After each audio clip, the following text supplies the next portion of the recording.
नमस्कार, मैं हूं आपके साथ अमन शाह और आप देख रहे हैं के न्यूज। शुरुआत करेंगे इस बुलेटिन की बड़ी खबर के साथ। ज्ञानवापी का मामला शांत नहीं हुआ था कि अब मथुरा और दिल्ली की जामा मस्जिद को लेकर हंगामा मच गया है।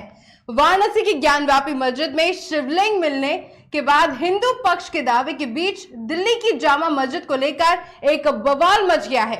हिंदू महासभा ने प्रधानमंत्री को एक पत्र लिखा है जिसमें उन्होंने दावा किया है कि जामा मस्जिद की सीढ़ियों के नीचे हिंदू देवी देवताओं की मूर्तियां मौजूद हैं। क्या है ये पूरा मामला, देखिए हमारी इस रिपोर्ट के जरिए।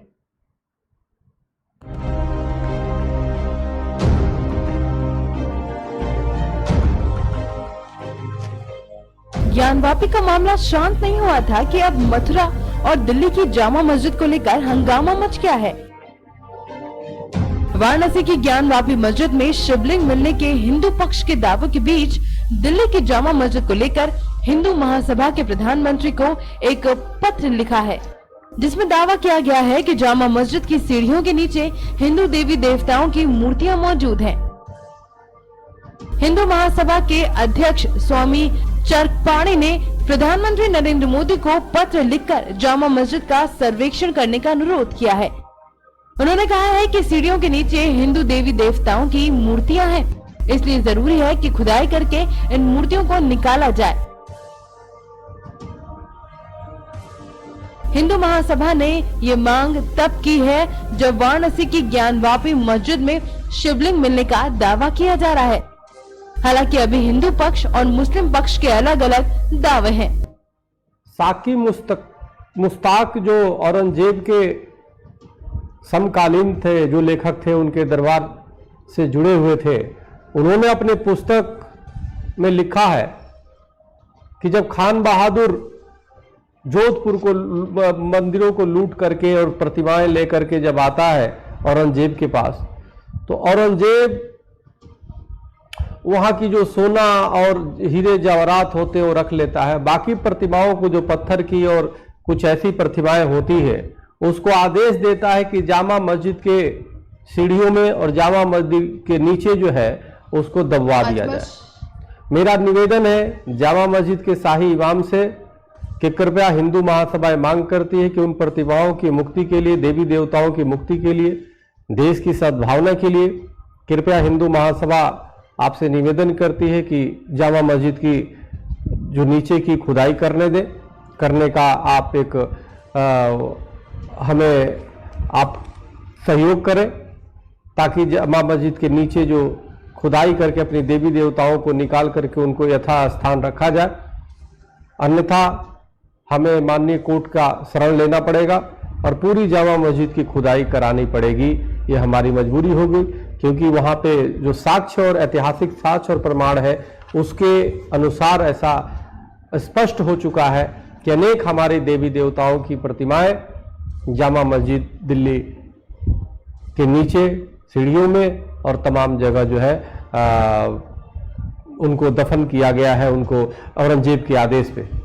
तो इसलिए कृपया हम अपने प्रतिमाओं को निकालकर उनको सम्मान पूर्वक पूजा कर सके। इसलिए हम चाहते हैं कि जामा मस्जिद के जो प्रशासनिक लोग हैं वो सहयोग करें और उसकी खुदाई के लिए साथ दें, अन्यथा माननीय कोर्ट का अंतिम विकल्प होगा। इतना ही नहीं, बीजेपी सांसद साक्षी महाराज ने भी कहा है कि दिल्ली में जिस जगह जामा मस्जिद बनाई गई है वहां भी मंदिर था। उन्होंने कहा कि यमुना नदी के किनारे विष्णु भगवान का मंदिर है। आपको बता दें कि वो इस बात को वर्ष 2009 से कह रहे हैं, तब वो मथुरा के विधायक थे। बता दें कि उन्नाव को रेलवे रोड स्थित भगवान आश्रम पहुंचे सांसद साक्षी महाराज ने कहा कि देश के सभी जाति धर्म के लोगों को देश के संविधान और न्यायपालिका पर भरोसा रखना चाहिए। वाराणसी की ज्ञानवापी मस्जिद की असलियत सामने आ चुकी है, जहां दूसरे संप्रदाय के आंकड़ाताओं ने स्वरूप बदलकर मंदिर को मस्जिद बना दिया है। अब सर्वे रिपोर्ट में दूध का दूध और पानी का पानी हो चुका है। उन्होंने कहा है कि देश में कई मंदिरों को तोड़कर मस्जिद बनाई गई। आंकड़ाताओं ने मंदिरों का स्वरूप बदलने के कई अवशेष छोड़ दिए हैं। पहला मेरा स्टेटमेंट था मथुरा में कि अयोध्या मथुरा काशी तो छोड़ो, राजा भैया, अयोध्या मथुरा काशी को छोड़ो, दिल्ली की जामा मस्जिद तोड़ो, अगर सीढ़ियों में मूर्तियां न निकले तो मुझे फांसी पर लटका देना।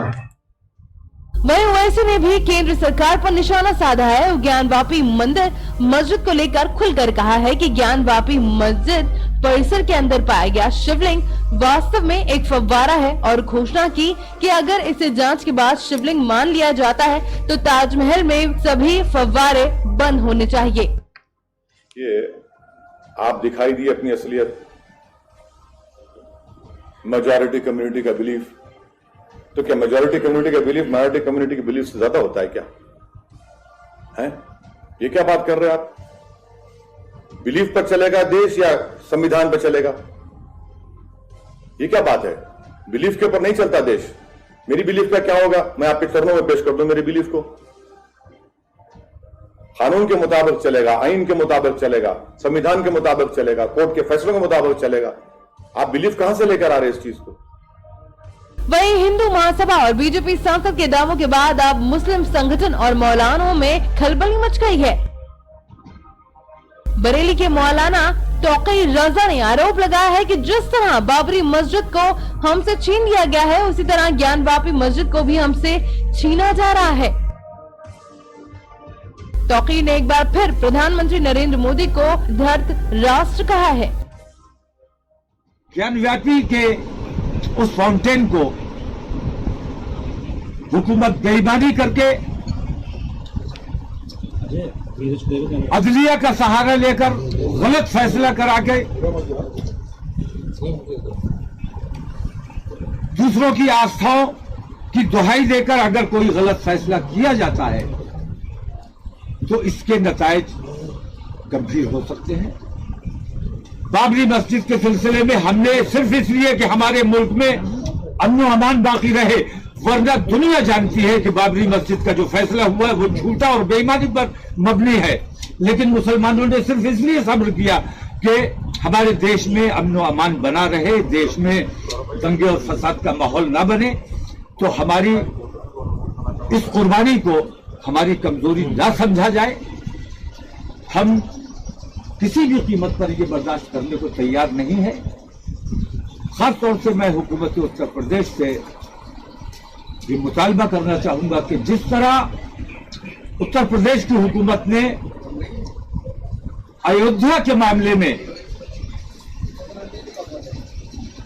आगे बढ़कर फैसला लिया और हिंदूवादियों की उस साजिश को नाकाम किया जो उन्होंने फसाद बर्पा करने के लिए नकली टोपी और दाढ़ी लगाकर आए थे, मुसलमानों जैसी शक्ल बनाकर आए थे, उनको नंगा करने का काम जिस तरह उत्तर प्रदेश की सरकार ने किया, उसी तरह मैं सरकार से मांग करूंगा कि इन साजिशों को भी नाकाम करना सरकार। जामा मस्जिद ज्ञानवापी को लेकर अलग अलग दावे किए जा रहे हैं। एक और जहां ज्ञानवापी मामले में हिंदू पक्ष कह रहा है कि आकृति साफ साफ बता रही है कि ये शिवलिंग है, वहीं मुस्लिम पक्ष कह रहा है कि ऊपरी हिस्से की बनावट बता रही है कि ये फव्वारा है। हिंदू पक्ष तर्क दे रहा है कि ये एक ही पत्थर से बनी संरचना है, शिवलिंग ऐसे ही बनते हैं। मुस्लिम पक्ष की दलील है कि यह भी कैसे तय हो सकता है कि यही पत्थर से बना है। अब सभी नजरें कोर्ट पर है कि कोर्ट किसके पक्ष में फैसला सुनाता है। आगे आने वाले वक्त में क्या होता है ये तो देखने वाली बात होगी।